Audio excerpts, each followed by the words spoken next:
Olá, muito boa tarde, seja bem-vindo a esta JE Brand Channel Talks. A palavra transformação parece estar no topo da agenda de virtualmente todos os setores, seja no palco digital ou tecnológico, como nos modelos de trabalho e interação. A verdade é que nenhuma empresa está imune a um certo grau de adaptação, a que já assistimos antes da pandemia. Mas este contexto pandémico, que se arrasta há mais de um ano e meio, pode ter trazido novas tendências para a mesa, é certo, mas acelerou outras que já estavam presentes. Talvez por isso esse grau de imprevisibilidade que eu falava seja outro neste momento em que nos preparamos para entrar em 2022. E com essa entrada surgem muitas questões.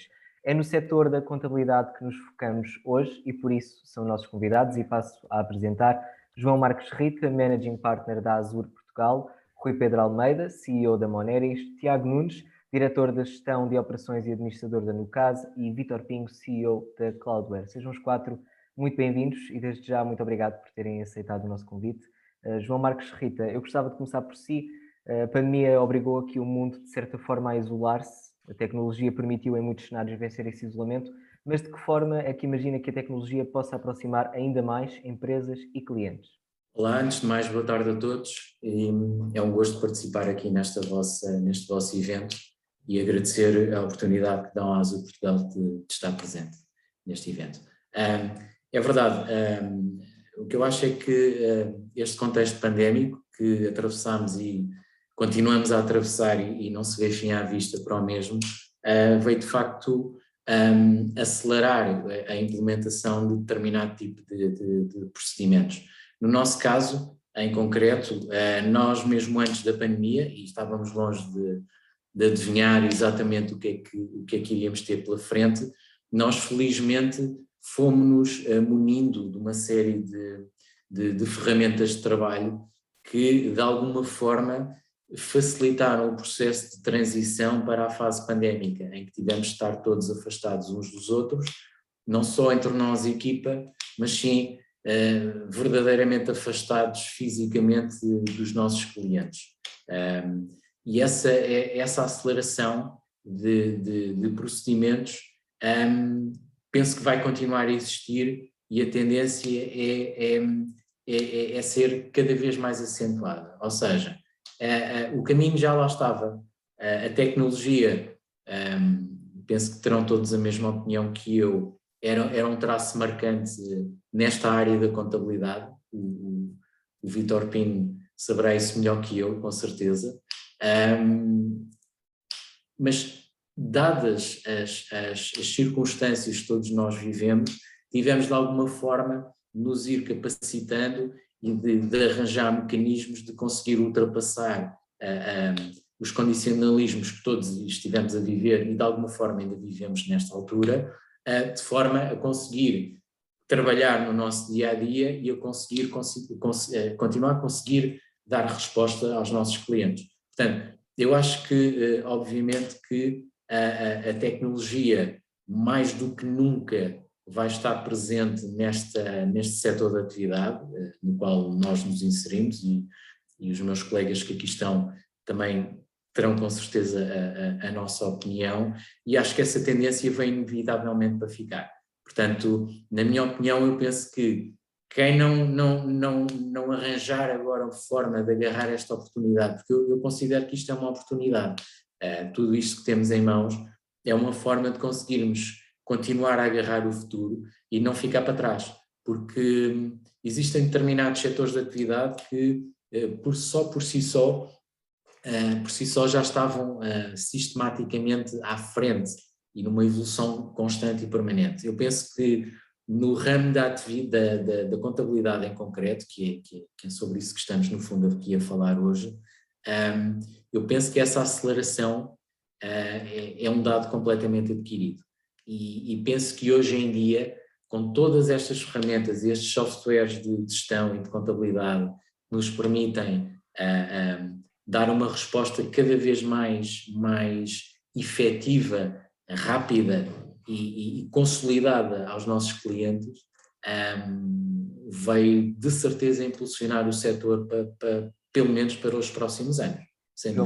João Marcos Rita, como dizia, a pandemia parece ter tornado a expressão transição digital omnipresente. Rui Almeida, é fácil cair na impressão de que só houve uma aceleração nessa transição digital por causa da pandemia? Como é que avalia esta evolução tecnológica na área da contabilidade ao longo dos últimos anos? Bem, antes de mais, muito obrigado, João, por me receber outra vez aqui neste talk e uma boa tarde a todos os ouvintes e aos meus colegas de painel. De facto, nos últimos anos, vários setores de atividade direcionaram os seus investimentos para a digitalização e para a automação de processos. Penso que naquilo que foi um pouco o abraçar de uma revolução tecnológica e da era da digitalização. De todo modo, eu acho que o setor da contabilidade tem sido historicamente reativo relativamente a esta transformação digital, em grande medida impulsionado pela administração tributária, que tem sido paradoxalmente um impulsionador, mas também um entrave a esse mesmo desenvolvimento. Alguma esquizofrenia por parte da administração tributária que impele os contabilistas e os departamentos financeiros a relatarem tudo em formato digital, mas que depois têm grande parte da sua atividade inspectiva ainda muito centrada no papel, no documento físico, o que de alguma forma é um inibidor de um processo de automação mais forte e acelerado. O país também não é macrocéfalo, não é? E nós muitas vezes olhamos para esta, ou não deve ser macrocéfalo, e nós não devemos olhar apenas para este fenómeno de automação que se sente se calhar mais em Lisboa e no Porto, vis-à-vis o resto do país onde esta realidade não é tão transversal. Aliás, as empresas neste momento do setor da contabilidade que adotam tecnologias cloud são inferiores a 50% do mercado. E, portanto, ainda há um caminho longo a fazer. A pandemia, como o João dizia muito bem, acelerou este processo, sem dúvida alguma. Eu acho que as empresas de contabilidade foram competentes numa resposta muito higiênica, uma resposta que lhes permitiu continuarem a operar, continuar a cumprir com os seus desidratos do ponto de vista de reporte fiscal e todo o cumprimento legal. Aqui ainda continua a profissão muito acantonada, e erradamente acantonada, mas efetivamente há muito mais a fazer para além da mera sobrevivência, vamos dizer assim. Em particular, dando o nosso caso da Moneris, nós há muito que vínhamos adotando este advento da era digital, focado em 4 pilares principais. Eu diria que o pilar da produtividade, onde temos uma suite de robôs que hoje já funciona de forma unattended, portanto sem presença física e acompanhamento físico, e que permite fazer grande parte dos processos transacionais, rotineiros, burocráticos, aliviando de carga administrativa os nossos profissionais. Por outro lado, a conectividade é um outro parâmetro no qual nós investimos muito. Aliás, a conectividade fazemos inclusive em omnichannel. Temos uma app Moneris disponível em mobile, permite interatividade com o cliente, permite relato ao cliente de todas as suas dimensões de interação connosco, e também ferramentas de apoio, de digitalização e de transferência de dados, nomeadamente com o Moneris Files. Uma terceira dimensão que nós atendemos do ponto de vista digital é a dimensão de go-to-market, ou seja, nós temos um centro de competência na área de sistemas de informação que efetivamente nos ajuda a apoiar os clientes em todo o seu desidrato de interoperabilidade com o próprio serviço da contabilidade. Cada vez mais o cliente quer informação tempestiva e uma relação bilateral, não quer apenas e só ser um receptor de documentos ou de conformidade fiscal. E por fim eu diria que o Digital Governance, e é neste capítulo que eu acho que muitas empresas estão francamente ainda muito descapitalizadas e é preciso um investimento muito forte. Nós investimos de facto, enfim, sabemos que os escritórios se mudaram de alguma forma para a casa dos colaboradores, portanto não há volta a dar, vamos ter um ambiente cada vez mais remote friendly e portanto o escritório, e num ambiente híbrido, o escritório é a casa do colaborador e também é naturalmente o escritório da empresa, do gabinete, mas isto obriga a que haja mecanismos de acompanhamento end-to-end ou de endpoint, se quisermos, da segurança dos dados. Os dados são absolutamente críticos. Portanto, nós no âmbito do Digital Governance temos feito um investimento muito assertivo, particularmente com o Steering Operations Center que temos, que monitoriza todo o tráfego de internet que nós temos na Moneris e que nos permite garantir temáticas de privacidade e de proteção de dados. Portanto, muito a fazer, acho que na área digital, muito sinceramente, acho que fizemos até agora aquilo que era, genericamente na profissão, aquilo que era higiênico, aquilo que era essencial, aquilo que era um must-have, mas temos sinceramente de caminhar no sentido de uma transformação digital mais disruptiva, até porque Portugal pode se posicionar efetivamente como um excelente centro de nearshoring na área de BPO, Business Process Outsourcing, e aí as empresas portuguesas de contabilidade podem ter alguma palavra a dizer. Muito obrigado, Rui Pedro Almeida. De facto, a pandemia agravou aquele que já era um período de instabilidade para as empresas antes da chegada do coronavírus. As circunstâncias eram difíceis de prever e continuam a estar em constante mudança. Tiago Nunes, acha que isso se notou na forma como o Estado foi concedendo apoio às empresas, nomeadamente na consistência ou na inconsistência legislativa? Que impacto pode essa instabilidade ter tido no papel dos contabilistas junto dos seus clientes e das empresas com quem trabalham? Antes de mais, boa tarde a todos. Gostaria de agradecer o convite que foi endereçado à Anucase e responder à sua questão. Antes de surgir o Covid-19 nas nossas vidas, a economia portuguesa estava em clara recuperação ainda da crise anterior. Por exemplo, no final de 2019, o PIB português levava cerca de 25 trimestres de crescimento consecutivo, a taxa de desemprego também estava no nível mais baixo desde 2002, cerca de 6,5%, e os salários reais em 2018 e 2019 tiveram realmente um crescimento, tiveram uma expansão, e o setor do turismo de 2014 a 2019 quase que duplicou o seu peso. Apesar destes sinais positivos de recuperação, havia uma herança, e essa herança existe ainda, muito pesada, de problemas estruturais da nossa economia, que principalmente nas últimas décadas foi construída sobre uma elevada dívida pública e dívida privada. Com os sinais do Covid-19 no nosso país e o país a entrar em estado de emergência, o clima económico deteriorou-se rapidamente. Houve uma queda significativa logo em março e abril de 2020. Só nesse primeiro trimestre, o PIB caiu cerca de 2,4%, relativo ao período homólogo, e 3,9% face ao trimestre anterior. Houve aqui realmente um peso substantivo deste clima económico a deteriorar-se. Uma proporção substancial de empresas estava sob pressão financeira, tem muito a ver com os nossos problemas estruturais, e um estudo do Gabinete de Estratégia e Estudos no Ministério da Economia mostra que 25% das empresas não estariam em condições de efetuar pagamentos além do mês, com este número a subir para 50% no setor de alojamento e restauração, um dos setores mais afetados pela pandemia. Estes sinais são por demais evidentes que era essencial o Estado intervir e dar alguma segurança a uma economia que começava a entrar em colapso. Era necessário dar passos rápidos e quase numa base diária, e essa pressão fez com que a própria consistência legislativa fosse naturalmente afetada.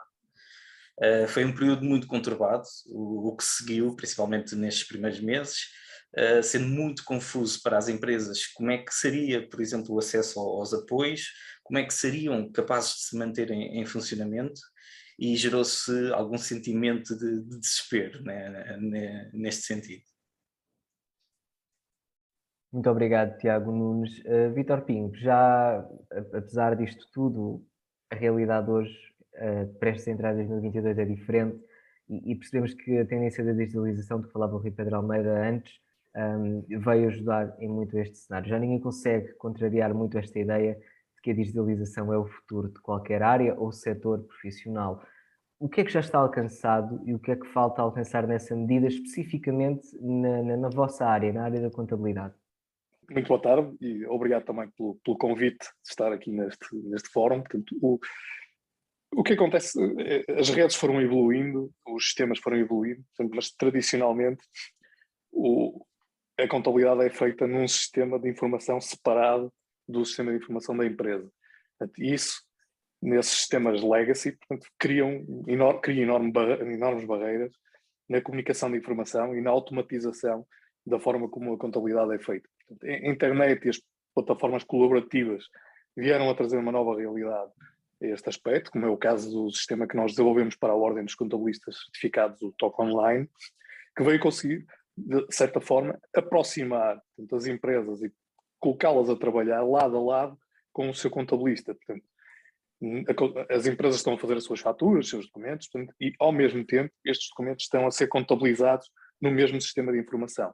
Portanto, o que evita aquele transporte de informação, duplicação de registro, faz com que a informação chegue mais atempadamente ao contabilista, portanto, e não há aqueles picos reduz tratamento. O erro, não? Reduz o grau de erro. Reduz o grau de erro e há aqui uma barreira muito grande. Nós sabemos que, apesar desta evolução, há um longo caminho a percorrer, muitos dos documentos ainda chegam aos contabilistas em papel.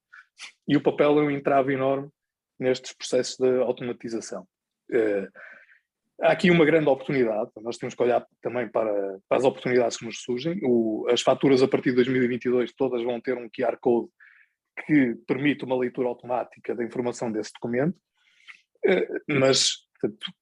e nós já estamos a adotar, temos mais de 15 milhões de documentos já arquivados, portanto, com QR Codes que são interpretados automaticamente, e o sistema tem a capacidade, sendo uma plataforma colaborativa, de aprender também com transações anteriores e auxiliar o contabilista nas transações seguintes, portanto, evitando a tal necessidade de duplicação de informação, portanto, e evitando que o contabilista esteja sempre a pensar como é que vai contabilizar. Portanto, são robôs automáticos, como estava o colega Rui também a falar, portanto, que conseguem automatizar esse processamento.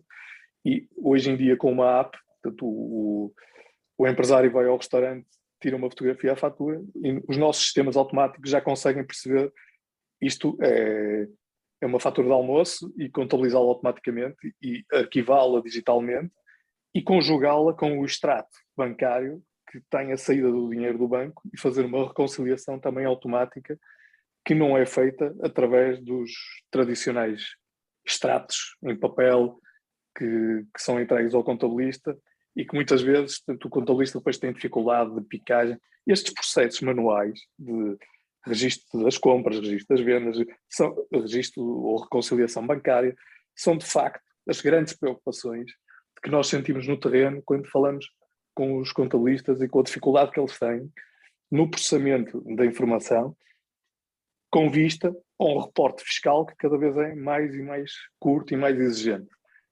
O nosso papel aqui, não basta falar em transformação digital a nível macro, é necessário provar com casos reais de utilização que nós realmente podemos trazer tecnologia útil e tecnologia que vá de encontro à automatização dos processos que mais tempo levam aos contabilistas e que não os permitem que eles se foquem na real gestão e no apoio à gestão que têm que dar ao empresário.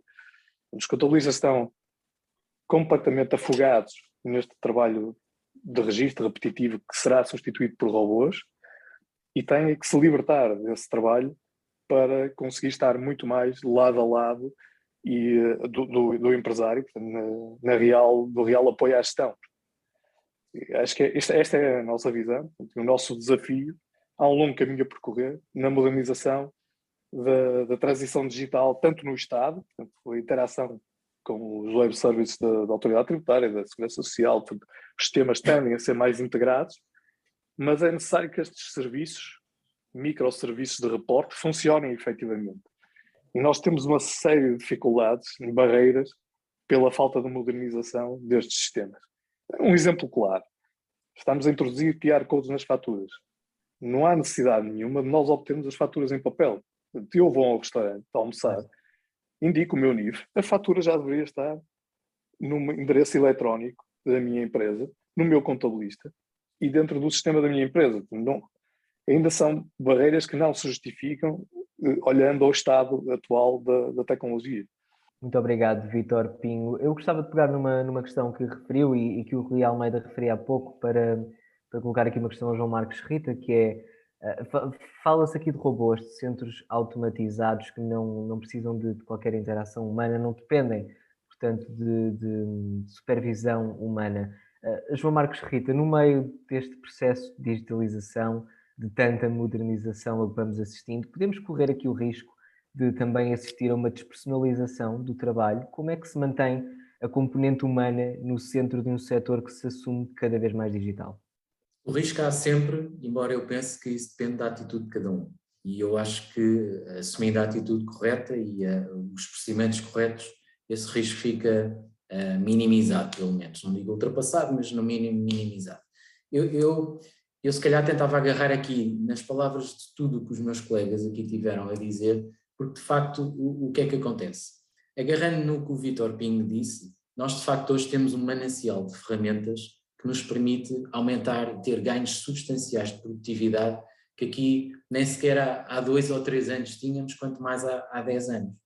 Só que por outro lado, batemos numa barreira que também o meu colega Rui mencionou, que é a barreira dos serviços públicos que temos atualmente à nossa frente. Agarrando também nas palavras do Tiago Nunes, eu penso que Portugal tem, acima de tudo, não atualmente um problema conjuntural em mãos, mas tem, desde há largas dezenas de anos, um problema estrutural pela frente, por resolver. E é um problema eternamente adiado.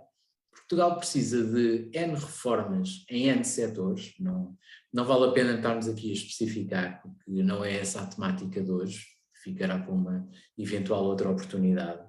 Mas sem essas reformas estruturais, de certeza e garantidamente, Portugal não consegue andar para a frente. Todos aqui nós, que aqui estamos presentes no nosso dia-a-dia, vamos fazendo o nosso esforço por aumentarmos a produtividade de cada um de nós, contribuirmos para um melhor desempenho dos nossos próprios clientes e a adoção, e promovemos a adoção de cada vez maior tecnologia, por forma a facilitarmos não só os nossos métodos de trabalho, mas também a própria produtividade dos nossos clientes. Mas depois chocamos inequivocamente com determinado tipo de barreiras que nos são colocadas no dia-a-dia da nossa atividade. Eu vou dar um exemplo que eu acho que é esclarecedor e penso que os que aqui estão se recordam. Quando tivemos a primeira fase da pandemia, o Governo publicitou uma série de apoios que foram feitos e foram. A parte dos recebimentos desses apoios é outra questão, que não vale a pena mencionar agora, mas o que eu quero discutir aqui é a metodologia e a forma como esses apoios foram feitos. Os meus colegas aqui, que estão presentes, de certeza que se lembram que era preciso ir buscar um modelo que estava feito, salvo erro, em Word, a uma página qualquer da Segurança Social. Depois era preciso preencher um formulário em Excel.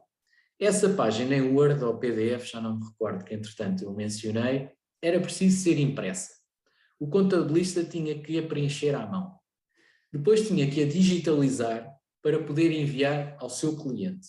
O seu cliente, onde quer que ele estivesse, tinha que ter uma impressora à mão para o poder imprimir, para poder assinar, para voltar a digitalizar, para nos enviar para nós, para podermos remeter esse pedido de apoio. Isto é que é a transformação digital que os nossos governos anunciam? Não é certamente. Não é certamente, quer dizer, eu lembro-me de estar em casa e tive que ir comprar uma impressora para poder imprimir esta série de papéis, porque senão não conseguíamos dar resposta aos nossos clientes. Portanto, aqui os meus colegas de certeza corroboram todos, na minha opinião, que é, por muito esforço que nós façamos no nosso dia-a-dia, e fazemos com certeza, esbarramos sempre com determinado tipo de barreiras que nos são colocadas e que não permitem irmos mais além, apesar de já estarmos habilitados para tal. E isso é que não deixa de ser, em determinados dias que nós temos na nossa atividade, às vezes é um sentimento um pouco de injustiça e como é que eu ia dizer, de alguma incapacidade e impotência que sentimos, porque se dependesse de nós todos aqui, que estamos aqui presentes, íamos com certeza muito mais além, porque já estamos com capacidade para tal, só que depois esbarramos neste tipo de procedimentos. Obviamente que a tecnologia permite formas de atuação com um grau de distância cada vez superior. Eu digo ainda bem que assim é. Se isso coloca em causa a personalização das relações entre pessoas, ou neste caso em concreto no relacionamento, não só no espírito de equipas empresariais, mas no relacionamento com os clientes, poderá causar aqui algum distanciamento. Eu acho é que se fizermos tudo com uma dose certa de doseamento, eu acho que chegamos todos lá. Obviamente que a questão das relações humanas é sempre fundamental. E era nessa questão que eu queria pegar, João Marcos, Rita, na parte humana, que eu gostava aqui de introduzir, porque já falámos aqui um bocadinho da revolução tecnológica que está a ser feita no vosso setor, mas eu acho que é importante falarmos aqui da parte do talento e gostava de colocar ao Rui Pedro Almeida essa questão, porque já sabemos que a transformação digital revolucionou também os ambientes e métodos de trabalho, como referia há pouco, Rui, e hoje é possível trabalhar para qualquer parte do mundo a partir de casa, e prova disso mesmo é esta conversa que estamos aqui a ter.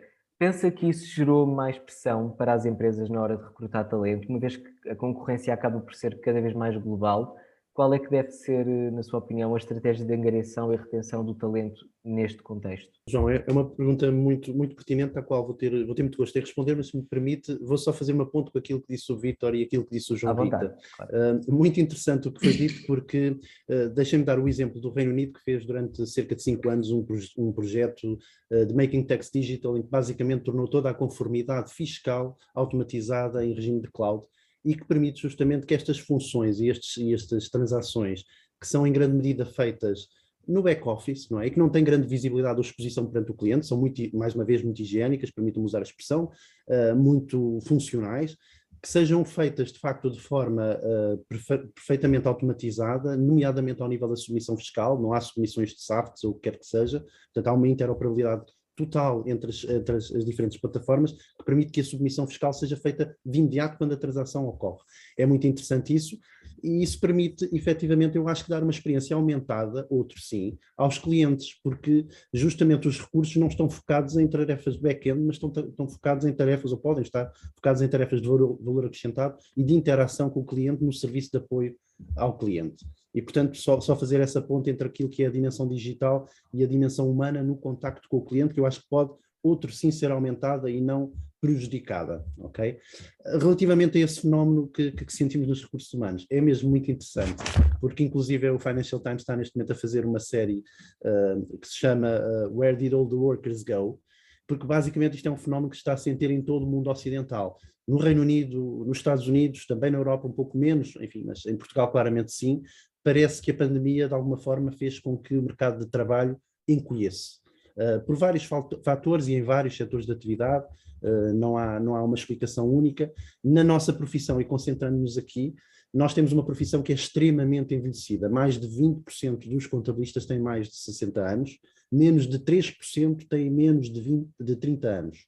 E, portanto, conseguimos perceber que há aqui uma geração, entre a geração Baby Boomer e a geração X, que verdadeiramente predomina na nossa profissão. Já antes tínhamos visto aqui nestas talks que havia um claro desinteresse por parte do talento jovem nesta área, não era? Nem mais, exatamente. E, portanto, a falta de atratividade que a profissão tem para os novos talentos é preocupante, faz com que a profissão naturalmente esteja a percorrer um caminho de envelhecimento gradual, que não é compatível e, aliás, é completamente dissonante das necessidades, que são necessidades de maior literacia, designadamente literacia tecnológica. Portanto, nós precisamos de pessoas que sejam internet natives, não é? Se me permitem a expressão, e ao contrário, a profissão começa a envelhecer-se de forma muito preocupante.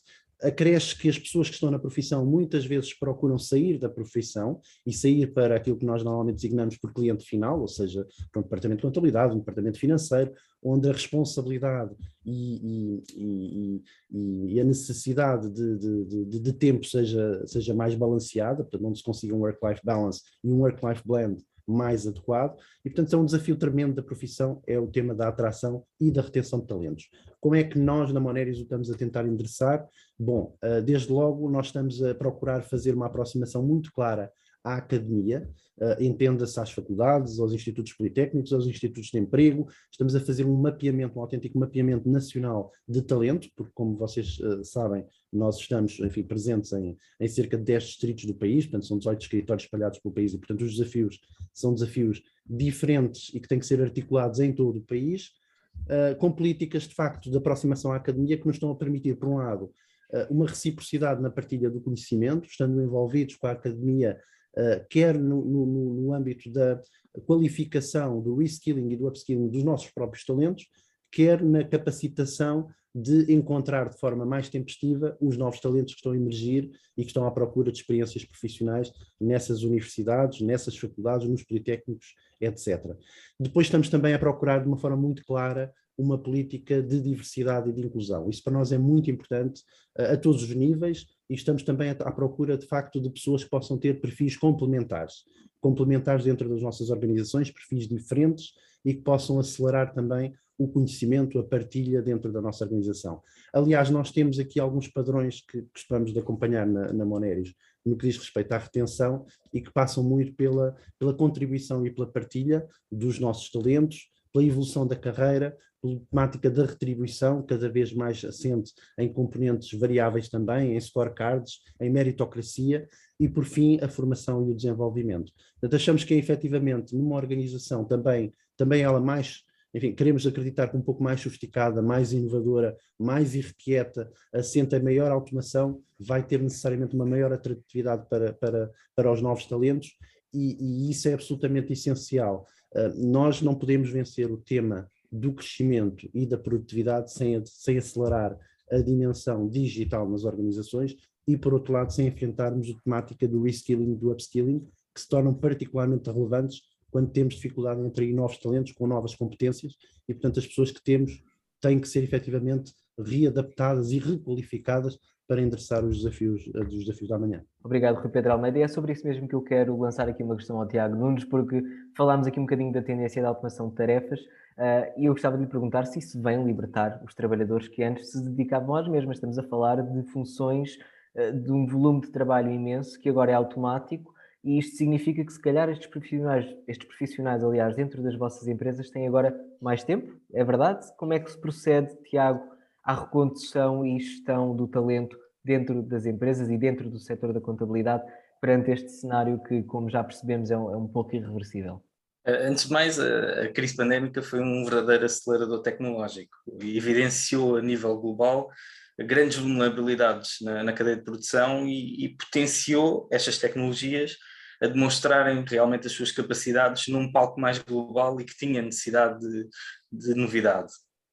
A automação, que tem vindo a evoluir de forma significativa, principalmente na última década, vai responder a muitos desafios que surgiram durante a crise e demonstrar, de certa forma, a flexibilidade e a velocidade com que esta tecnologia pode ser utilizada. E foi bastante evidente nesta crise essa situação. Também referir a digitalização. Ganhou um protagonismo grande também durante a crise, porque foi necessário reagir à distância que fomos obrigados a cumprir. E os serviços digitais, que na sua maioria já estavam disponíveis antes da pandemia, tornaram-se subitamente indispensáveis às empresas. Estas tecnologias, há que dizer, não vieram propriamente dar mais tempo aos profissionais. O que vieram foi requalificar as suas tarefas e as suas funções.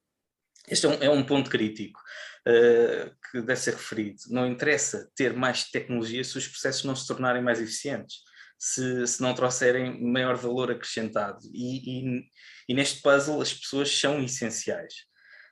Temos de valorizar as pessoas e o que de melhor podem acrescentar realmente na cadeia de valor. O seu conhecimento, a sua capacidade analítica, que na verdade perdem-se muitas vezes em tarefas diárias que não fazem uso dessas vantagens e que com a crescente capacidade de automação se vem a verificar que um robô pode substituir ou mesmo superar o comportamento humano em algumas tarefas básicas de back-office e que realmente pode ser mais eficiente nesse campo. A tecnologia e os sistemas, como também já foi referido aqui pelos meus colegas, desde há muitos anos são essenciais neste setor da contabilidade, não é uma novidade. Hoje não se faz contabilidade sem tecnologia. A verdade é que, em termos de adoção, nunca houve aqui uma pressão muito grande e as empresas, muitas não se foram adaptando, mas o que estamos a assistir, e que é uma novidade, é esta súbita necessidade que decorre da crise de adaptação tecnológica, uma nova realidade para todas as empresas. Precisam de se tornar muito mais eficientes para sobreviver e onde a automação e a digitalização ganharam realmente uma relevância que antes era um pouco ignorada.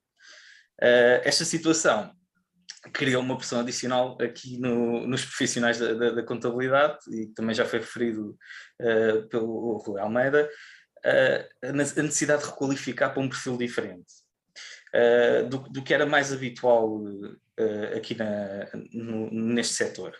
Um perfil mais híbrido entre o domínio destas tecnologias essenciais à preparação da informação e um perfil que deixa de ser focado então no dia a dia, nesta preparação de informação, mas sim um perfil de análise da informação, um perfil mais próximo do cliente, estar ao seu lado e ser, de certa forma, o seu consultor de negócio. Como é que nós conseguimos atingir isto? Realmente tem que haver aqui formação e desenvolvimento, é absolutamente essencial.